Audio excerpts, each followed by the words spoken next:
శ్రీమన్మహాగణాధిపతయే నమః. సాయినాథ పరబ్రహ్మణే నమః. విశ్వకర్మ పరబ్రహ్మణే నమః. సదానింబవృక్షస్య మూలాదివాసాత్ సుధాశ్రావిణం దిక్తమప్యప్రియంతం తరుం కల్పవృక్షాదికం సాధయంతం నమామీశ్వరం సద్గురుం సాయినాథం. ముఖ్యంగా మనము ప్రస్తుత కాలంలో వివాహ జీవితానికి సంబంధించి జ్యోతిష్ శాస్త్ర రీత్యా ఒక్కొక్క రాశి వారు కొన్ని సందర్భాలలో అనుకోని కళ్యాణ సమస్యలను ఎదుర్కొంటూ ఉన్నారు. కొందరి జీవితాలలో కళ్యాణం కాలేదని ఒక సమస్య అయితే, కొందరి జీవితాలలో కళ్యాణం అయిన తర్వాత రీక్యాప్ తీసుకోండి. కొందరి జీవితాలలో కళ్యాణం అయిన తర్వాత సమస్యలతో ఇబ్బంది పడుతున్న వారిని మనం చాలామందిని గమనించాం. అటువంటి సందర్భంలో అసలు ఈ వివాహ జీవితానికి సంబంధించిన సమస్యలు ఏ ఏ గ్రహాల కారణంగా ఎదుర్కోవడం జరుగుతుంది, మనము కళ్యాణానికి సంబంధించి పిల్లలకు సంబంధించి భవిష్యత్తులో వివాహ జీవితానికి సంబంధించిన సమస్యలు రాకుండా ఉండడానికి ఏదైనా పరిహారం ముందుగా చేసుకునే అవకాశం ఉందా లేదా అన్న విషయాన్ని కూడా మనం తెలుసుకోవచ్చా, తెలుసుకునే అవకాశం ఉందా లేదా అనేది కూడా మనం ఇప్పుడు వివరంగా తెలుసుకుందాం. ప్రతి ఒక్క రాసుల వారికి వివాహం అంటేనే మానవ జీవితంలో తల్లిదండ్రుల దగ్గర వారి యొక్క పిల్లలు 25 సంవత్సరాలు ఎంతో గారాబంగా ఒక సెక్యూరిటీగా పిల్లలను పెంచడం జరుగుతుంది. తరువాత ఆడపిల్లలను ఒక జీవిత భాగస్వామికి అప్పగించేటప్పుడు అనేక రకాలుగా వారి యొక్క భవిష్యత్తుకు సంబంధించి పరిశీలించి జాతక పరిశీలన చేసి వివాహం చేయడం జరుగుతుంది. అయినప్పటికీ కొన్ని వివాహం అయిన తర్వాత సమస్యలతో ఇబ్బంది పడుతున్న వారిని మనం చాలామందిని గమనిస్తూ ఉంటాం. అటువంటి సందర్భంలో వివాహానికి సంబంధించిన సమస్యలు ఎదుర్కోకుండా ఉండాలి అనంటే కళ్యాణానికి ముందు ఏ ఏ గ్రహాలకు ఏ ఏ రాసులు వాళ్ళు ఎటువంటి పరిహారాలు ఆచరిస్తే వివాహ జీవితంలో సమస్యలు లేని జీవితాన్ని పొందుతారు అన్న అంశాన్ని మనం వివరంగా తెలుసుకునే ప్రయత్నం చేద్దాం. ప్రత్యేకంగా మానవ జీవితంలో విద్య, ఉద్యోగం, తరువాత కళ్యాణం. ప్రతి తల్లిదండ్రులు మంచి విద్యను అందిస్తారు. ఒక మంచి ఉద్యోగాన్ని కల్పించడానికి విద్య ద్వారా మనకు అన్ని రకాల సదుపాయాలు అవకాశాలు కల్పిస్తారు.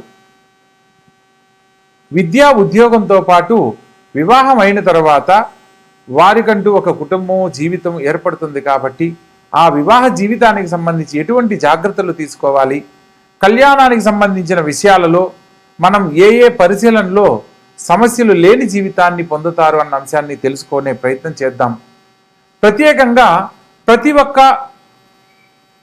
కళ్యాణానికి సంబంధించి ప్రతి ఒక్కరి జీవితంలో వివాహానికి సంబంధించి వధూవర పొంతనలు పరిశీలించేటప్పుడు వధూవర గణనమేళ చక్రం అని ఒకదాన్ని పరిశీలించి దాంట్లో అష్టకూట వర్గం అంటారు.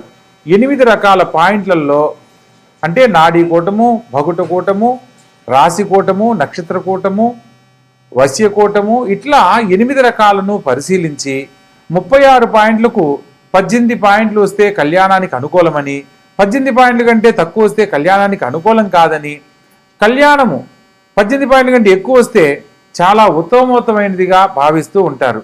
కానీ జ్యోతిష్ శాస్త్రం ప్రకారము ప్రతి ఒక్కరి జీవితంలో వివాహానికి సంబంధించి వీరికి వివాహం చేయవచ్చు అని తెలుసుకోవడానికి ఒక సాధారణ పట్టిక మాత్రమే. ప్రత్యేకంగా సప్తమ స్థానాన్ని, కలత్ర స్థానాధిపతి ఉన్న స్థానాన్ని బట్టి మాత్రమే వివాహ జీవితంలో వారు ఎటువంటి స్థితిగతులు పొందగలరో వివరంగా తెలుసుకోవడానికి అవకాశం ఉంటుంది అనేది జ్యోతిష్ శాస్త్రం పరిజ్ఞానం ఉన్న మాలాంటి వారు మాత్రమే దీని గురించి పరిశీలనలో వివరంగా తెలియజేయడానికి అవకాశం ఉంటుంది. జ్యోతిష్ శాస్త్రంలో మనకు ఏదైనా ఒక పంచాంగం కొన్నప్పుడు అందులో వధూవర గణనమేళ చక్రం అని వధువు యొక్క పట్టిక నిలువుగాను వరుడి యొక్క పట్టిక అడ్డంగాను నిర్మాణం చేసి అందులో కొన్ని సంఖ్యల ఆధారంగా ఈ యొక్క లైన్కి ఆపోజిట్ లైన్లో వరుడి యొక్క నక్షత్రాన్ని బట్టి ఒక సంఖ్యను కేటాయించి వీరికి ఇన్ని పాయింట్లు వచ్చాయని చెప్పి చెప్పడం జరుగుతుంది. కేవలం పాయింట్లతోనే వివాహ జీవితాన్ని నిర్ణయించకూడదు అన్న సత్యాన్ని తెలుసుకొని వివాహానికి సంబంధించి వారి ఇరువురి జాతకాలలో సమస్యలు లేని జీవితాన్ని అందించాలి అంటే ఏదైనా జాతకంలో దోషాలు ఉన్నప్పుడు దోషాలను ప్రత్యేకంగా వాటి యొక్క పరిహారాలను ముందుగా తెలియజేసి ఆ తర్వాత వివాహం చేయడం వల్ల సమస్యలు ఉండవు అనేది తెలుసుకోవాలి. ప్రత్యేకంగా మనం ఇన్ని రకాలుగా చెప్తున్నాం, పాయింట్లను బట్టి పరిశీలన చేస్తాం. అదేవిధంగా జ్యోతిష్ శాస్త్రంలో జాతక చక్రాన్ని బట్టి పరిశీలన చేస్తాం. కానీ మరొక తెలుసుకోవాల్సిన విషయం ఏంటంటే, ఎప్పుడైతే ఆడపిల్ల మెచ్యూర్ అవుతుందో, పుష్పవతి అయిన తర్వాత ఆ రోజు ఉన్న నక్షత్రము చేసుకునే భర్త నక్షత్రం ఒకటి కాకూడదు. ఇది జ్యోతిష్ శాస్త్రంలో సప్తమ స్థానాన్ని బట్టి మనం చెప్పడానికి లేదు. అదే వధూవరుల గణనవేల చక్రాన్ని బట్టి చెప్పడానికి లేదు. మనం ఎన్ని రకాలుగా చూసినప్పటికీ కూడా ఈ యొక్క విధానంలో కూడా అమ్మాయి యొక్క మెచ్యూర్ అయిన రోజు ఉన్న నక్షత్రము చేసుకునే భర్త నక్షత్రం ఒకటి కాకూడదు. అలా ఉన్నప్పుడు మాత్రమే వివాహం చేయాలి. అదేవిధంగా జన్మలగ్నానికి ఆ అబ్బాయి కానీ అమ్మాయి కానీ పుట్టిన జన్మలగ్నానికి అష్టమ లగ్నం అనేది వివాహానికి పనికిరాదు అన్న అంశాన్ని తెలుసుకొని వివాహం చేయాలి. ఊరికినే ఏదో పాయింట్లను చూసేసి వీళ్ళిద్దరికి కళ్యాణం సెట్ అయింది, అమ్మాయి నక్షత్రానికి అబ్బాయి నక్షత్రం సెట్ అయింది అనేది సరైన పద్ధతి కాదు. ఒక 100 ఏళ్ల జీవితాన్ని పిల్లలకు అందిస్తున్నాము అని అంటే దానికి విశేషమైన పరిశీలనలో మాత్రమే ఖచ్చితంగా వారికి అటువంటి వైవాహ జీవితాన్ని అందించగలుగుతున్నాం. పూర్వకాలంలో కుటుంబంలో జాతకాల రీత్యా ఒక పెద్దవాళ్ళు అటు 7 తరాలు ఇటు 7 తరాలు వాళ్ళ యొక్క వంశాంకురాన్ని పరిశీలన చేసి ఆ ఇంటి పిల్లను కళ్ళు మూసుకొని వివాహం చేసుకొని సుఖ సంతోషాలతో జీవించిన వాళ్ళు ఉన్నారు. ప్రస్తుత కాలంలో 36 పాయింట్లకి 33 పాయింట్లు వచ్చి 3వ రోజు విడిపోయిన వాళ్ళు ఉన్నారు. మా అమ్మాయికి జాతక చక్రం చూసామండి, 36 పాయింట్లకి 33 పాయింట్లు వచ్చాయి, చాలా అద్భుతమైన సంబంధం అని చెప్పి అంటారు. కానీ కరెక్ట్గా ఒక నెల గడిచేసరికి ఏమిటోనండి మంచి సంబంధం అని చెప్పి చేశాము, అబ్బాయి మంచివాడు కాదు, అబ్బాయి వాళ్ళ కుటుంబం మంచిది కాదు, అబ్బాయి వాళ్ళ తల్లిదండ్రులు మంచిది కాదు అని వెంటనే ఇలా మాట్లాడుతూ ఉంటారు. కొందరు తల్లిదండ్రులు అయితే ఎన్ని సంబంధాలు చూసినా పిల్లలకు కుదరట్లేదని సిద్ధాంతం తెలిసిన వారి దగ్గరికి వచ్చి, గురువుగారు ఎలాగైనా మా అమ్మాయికి చాలా అంటే 1.5 సంవత్సరం తర్వాత ఈ సంబంధం వచ్చింది, ఎలాగైనా మీరు ఓకే చేయండి, మా అమ్మాయికి పెళ్లి చేయాలనుకుంటున్నాము అని చెప్పి అంటారు. ఇక్కడ వీళ్ళు తీసుకునే తొందరపాటు నిర్ణయాల వల్ల వాళ్ళకేదో అవమానం జరుగుతుందనో, పెళ్లికి పోయినా మీ అమ్మాయికి ఇంకా పెళ్లి కాలేదని ఎదుటి వాళ్ళు ఎవరు అడుగుతున్నారని కనుక ఆడపిల్లకు పెళ్లి చేస్తే ఆ పాప సమస్యలతో ఇబ్బందికరమైన జీవితాన్నే పొందుతుంది. ఎందుకంటే అక్కడ ఏదో ఒకటి కాదు సంబంధం చేయాల్సింది. ఆ అమ్మాయికి ఒక 100 ఏళ్ల జీవితాన్ని ఇస్తున్నామనంటే 1-10 సార్లు ఆలోచించి చేయాలి. ఇక్కడ తొందరపాటు నిర్ణయాల వల్ల కొందరు జీవితాల్లో సమస్యలు ఎదుర్కొంటుంటే మరికొందరు జీవితాలలో వివాహానికి సంబంధించి ఈ యొక్క వధూవరుల గణనవేల చక్రాన్ని చూసి మా అమ్మాయికి ఈ సంబంధం ఓకే అవుతుందండి, చాలా బాగుంది, అబ్బాయి వాళ్ళ కుటుంబం చాలా బాగుంది అని చెప్పి చేసేసి తర్వాత ఇబ్బంది పడుతున్న వాళ్ళని మనం గమనిస్తూ ఉంటాం. ఇక ఇటువంటి సమస్యలు రాకుండా ఉండడానికి ప్రతి ఒక్కరూ కూడా ఈ యొక్క వీడియో ద్వారా కొన్ని విషయాలు ఒక్కొక్క రాశుల వారిగా తెలుసుకునే అవకాశాన్ని కల్పించాలనే సంకల్పంతో ఈ యొక్క వీడియో చేయడం జరుగుతుంది. ప్రతి ఒక్కరూ ఈ యొక్క వీడియోని చివరి వరకు చూడండి, మరిన్ని వివరాలు తెలుసుకోండి. మీకు ఏదన్నా సందేహాలు ఉంటే కామెంట్ రూపంలో తెలియజేయండి, వాటి మీద కూడా మరిన్ని వీడియోలు చేయడం జరుగుతుంది. ప్రతి ఒక్కరి జీవితంలో ఆనందకరమైన జీవితాన్ని వివాహ జీవితం ద్వారా అందించాలనే మా యొక్క ఈ ప్రయత్నంలో చూసిన ప్రతి ఒక్కరూ కూడా దీన్ని తెలుసుకొని మరికొందరికి తెలియజేసే ప్రయత్నం చేయండి. ఇక ఒక్కొక్క రాశుల వారిగా మనం వివరంగా తెలుసుకుందాం. కుంభరాశి ఈ రాశి జాతకులకు ఇండిపెండెన్స్ డే ఎక్కువ. శని భగవంతుడి అధిపతి.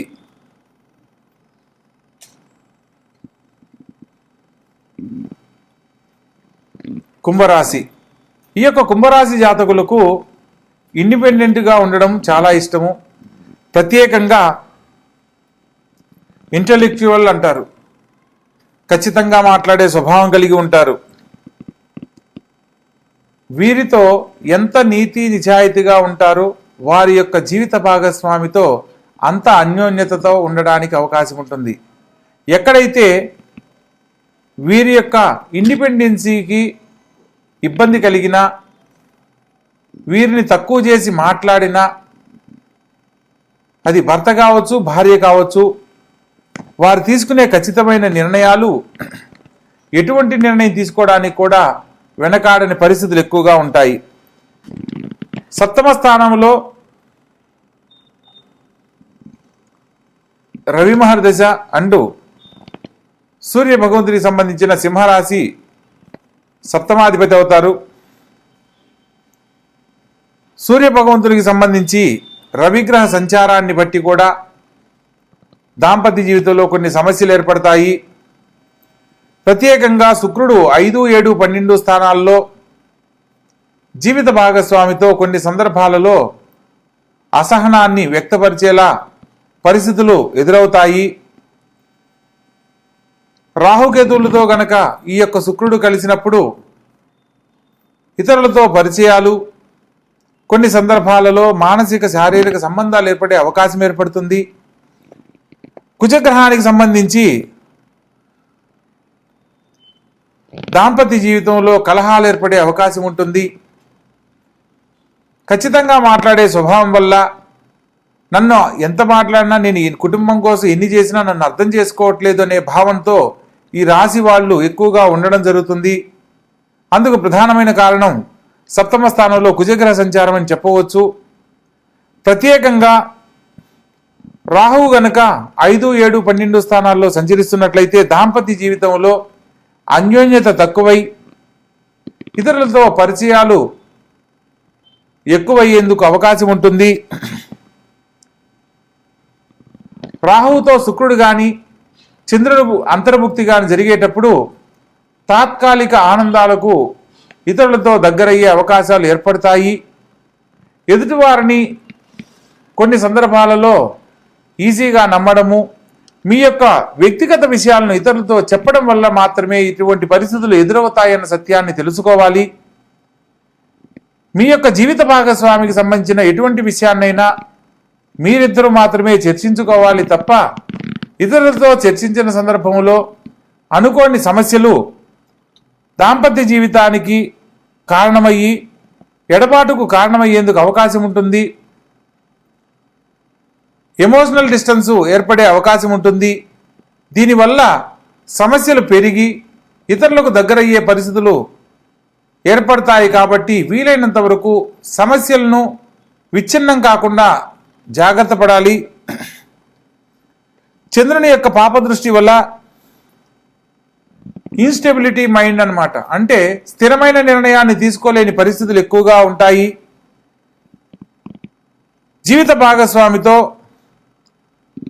అన్యోన్యత తగ్గినప్పుడు ఎమోషనల్ సపోర్ట్ కోసం ఇతరులకు దగ్గరైనట్టు నటించే ప్రక్రియలో ఖచ్చితంగా ఎదుటి వాళ్ళకు దగ్గరయ్యే పరిస్థితులు మిమ్మల్ని లోబడేలా చేస్తాయి.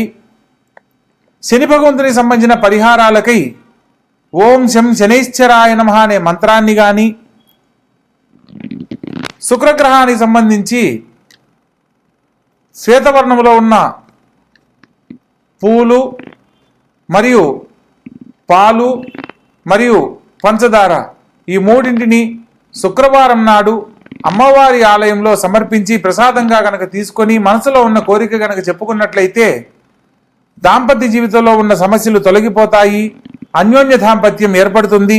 వివాహం కాని వారికి వివాహ జీవితంలో శుభవార్తలు వినే అవకాశం లభిస్తుంది. ప్రత్యేకంగా వీరి యొక్క